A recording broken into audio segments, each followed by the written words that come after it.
ẹ má jẹ́ kí wọ́n fi ẹ̀sìn kí wọ́n máa fi tú àwọn ọmọ Yorùbá ká. See and hear.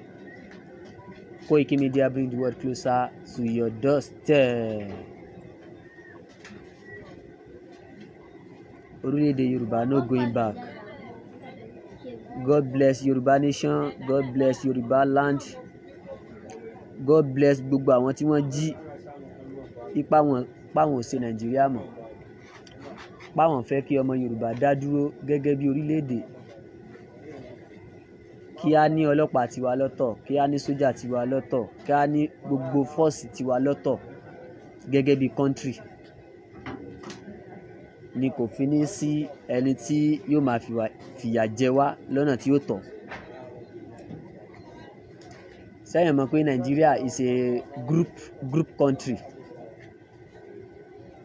Group country òun ni orílẹ̀-èdè Nigeria. Orílẹ̀-èdè tí a dá láti ọwọ́ àwọn kan. Ọwọ́ àwọn kan lórílẹ̀-èdè Nigeria wà. Ẹ jẹ́ ká jí ká má sùn. End Nigeria to save lives. End Nigeria to save lives. End Nigeria to save lives. Kó lè rọrùn fún àtọmọ kékeré àtàgbà. Kó lè rọrùn fọ́kọ, kó lè rọrùn fún ìyàwó. Àfi kó ní kálukú lọ tún lu ẹ̀ ṣe o.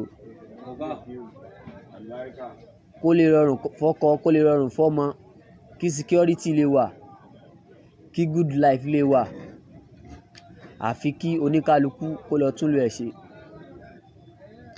Kí Yorùbá dúró lọ́tọ̀, kí Yíbò dúró lọ́tọ̀, oníkálukú wà lọ́tọ̀ọ̀tọ̀. A ní àbára wa ṣe o. Ẹni tí òfin ìlú oníkálukú bá ti tẹ́ lọ́rùn, ó máa wọ̀ ìlú mi náà. Tófin ìlú mi bá ti tẹ́ lọ́rùn, ìyẹn kò kí ń ṣèjà. Kò kí ń ṣèjà kankan. Mo lè gbéra ńsìn kí n sọ pé mo ń lọ ìlú òyìnbó. Ìgbà tó fi wọ́n tẹ́ mi lọ́rùn ni.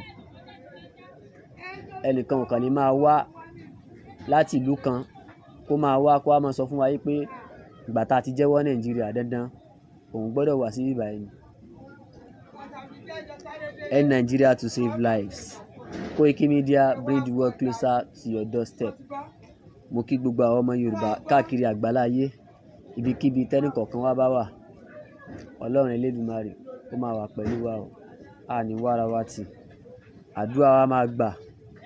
Ẹ jẹ́ ká ní lọ́kàn wa pé yes o. Tí Nàìjíríà ò bá break, tó ní kálukú ò bá lọ tún lu ẹ̀ ṣe, ìlú ò lè rọgbọ o. Ìlú yìí kò lè rọgbọ rárá o. Mo kí gbogbo wa o. Ọlọ́run Elédùmarè máa wà pẹ̀lú wa o. Mo sì kí gbogbo ẹ̀yin Koiki Media fans. A ní wáyé tí o. Ọlọ́run Elédùmarè máa wà pẹ̀lú yín o. Ẹ sì máa tẹ̀lé iléeṣẹ́ wa. Koiki Media bring the world closer to your doorstep. Media tó ń gbẹnusọ fún ilẹ̀ Yorùbá. Media tó ń gbẹnusọ fún ilẹ̀ Yorùbá. Àdúrà máa gbà o. Òní ni on the 13 June 2025. Today is 13 June 2025 tí yóò ní jẹ́ ọjọ́ Friday.